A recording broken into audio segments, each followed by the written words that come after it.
in the media can be useful. What else you got? Yes. Got anything else? Yeah. You know, even though it might be one more person, to us, you know, it could be anybody in here. It could be somebody, anybody in here's family. And to us, that's important. Yeah. Every single life count. Yeah. That does not say that, you know.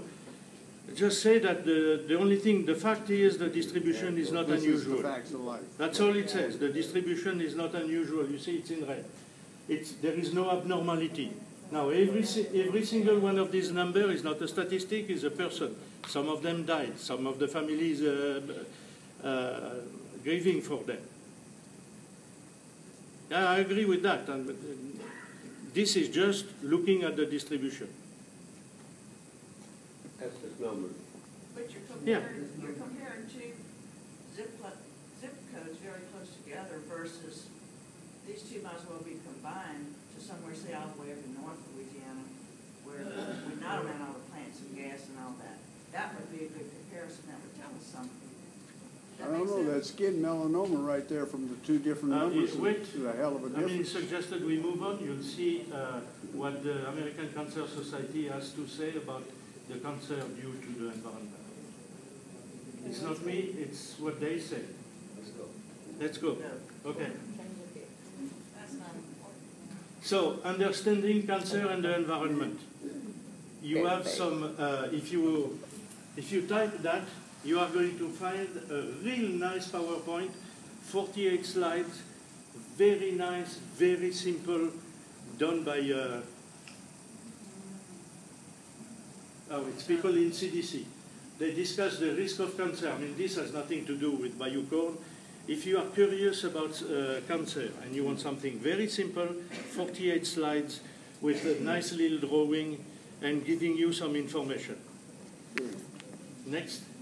And so you don't have to write that down, understanding cancer and things like that, and you are going to find it easily.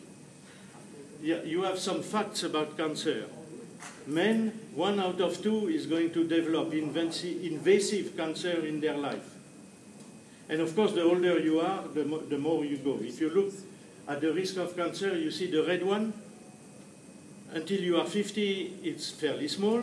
That doesn't mean that, you know, if your child has a cancer, it's almost the end of the world. So we're not here, we're just showing a distribution, we're not making any conclusion, just a fact. And as you grow older, it goes way up. If you want to know a lot of facts, you see that 2010, cancer, facts and figures. You Google that. I work for the government all my life. I know I am the problem, and I know I need to starve. It does not look like I'm starving, but I'll start tomorrow. So I may have some investment in some of these. I have no idea. And whatever I have is probably going to disappear soon, January 1st. You see cancer facts and figure. There is a 2011, and I think 2012 is going, maybe is out already. It's by the American Cancer Society. They give you national statistics, and they go cancer by cancer. What do you get from screening? What are the treatment? What are the progresses? I mean, all kind of information that are fairly useful, and it's the American Cancer Society. You can download it from the computer for free. It's about 60, 80 pages. So if you are interested, I would say the PowerPoint. The second thing would be that cancer facts and figure. You put it in Google. That's why I told you I was a poor man, because you put, and I'm not advertising for Google. You put it in Google, cancer facts and figure is going to show up, and then you can download it or save it, and when you have a hard time sleeping, go look at it. Then of course, sleep at all. You won't sleep at all. If you are older than 50. If you are younger, you see, okay, well, that's not for me yet. See, I don't want to know about it. You can see on the other one where, you know, the different cancers are going down a little bit. The one that picks up and down, it's the lung cancer. You have the distribution of cancer. You have even some maps by state. Next. And you have something also, if you go to the Louisiana Tumor Registry, You are going to see some distribution of cancer throughout Louisiana, different parish, all kind of information. And then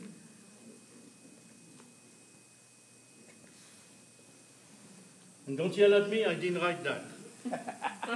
It's not me, just a fact. I'm telling you what's written.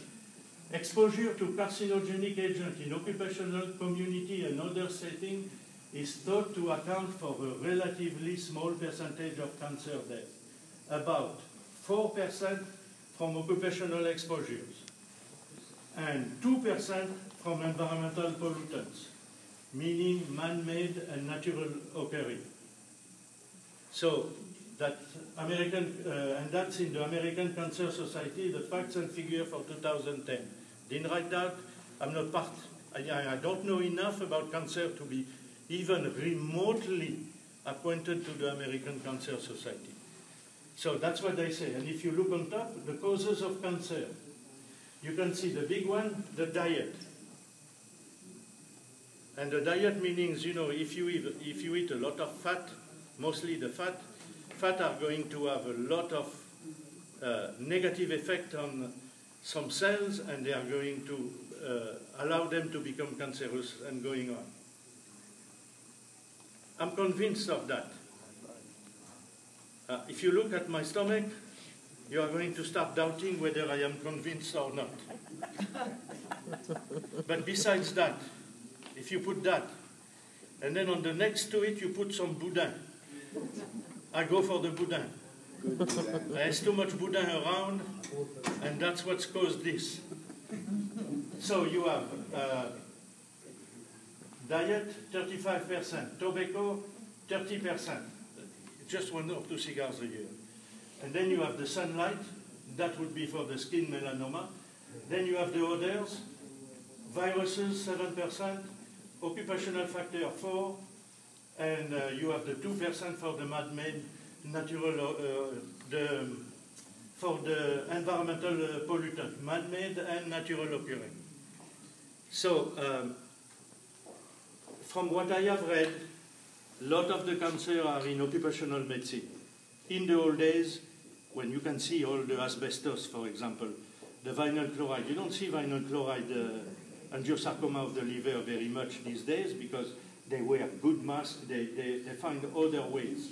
But still, that's about 4%. And natural from the environment, they think seems to be very little. So a lot of the cancer that we have is more what we eat, our habits, not so much the chemical. I'm just telling you what they wrote. Please do not throw eggs or tomatoes. Put them in a little basket in the front. We'll give them to the second harvest. Because I know that a lot of people have the impression that the environment makes the cancer. And it's not like that. I remember one of our epidemiologists saying, why don't we compare the rate of cancer in an industrial city and the rate of cancer in a pristine island? So it was fairly easy to go to get the statistics on Tahiti and some of the South Pacific islands. And to find out that the rates of cancer in some of the islands in Polynesia, in the South Pacific, that are pristine with no industry, are as high as St. Helena Parish. Why did I pick St. Helena? Because it was the same rate. So obviously, of course, you know, if you go to this island, you are going to see that some of the women have, they don't have boudin.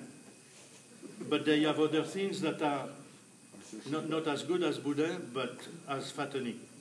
And so a lot of all that comes from our lifestyle. That's my impression. That impression is not big enough to make me behave.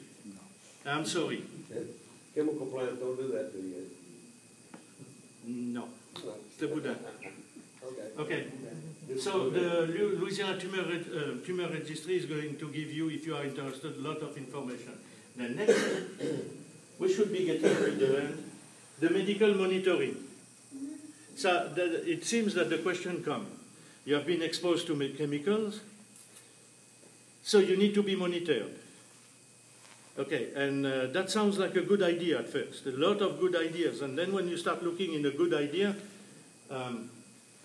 My impression is that the best monitoring comes from your doctor. They know you, they know your past history, and they probably, and of course you are going to tell me there are good doctors and bad doctors.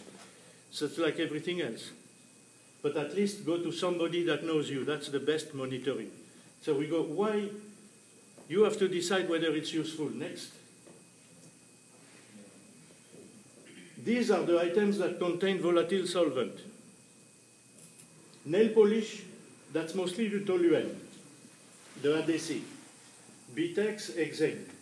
Adhesive for carpeting, laminates, carbonates, linoleum, flooring.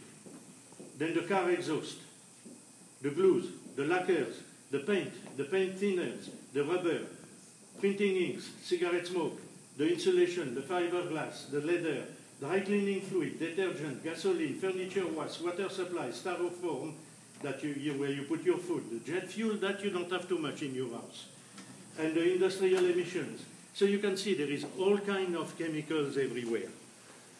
Now these chemicals, you are going to process them, the liver, the kidney, I mean, depending on the chemicals, you are going to process them, but you can measure them in the blood. How do you know that the benzene you measure comes from your car, from the adhesive or one of these things, or it comes from the air outside, when the air outside does not seem to be much bigger than the air in another rural area?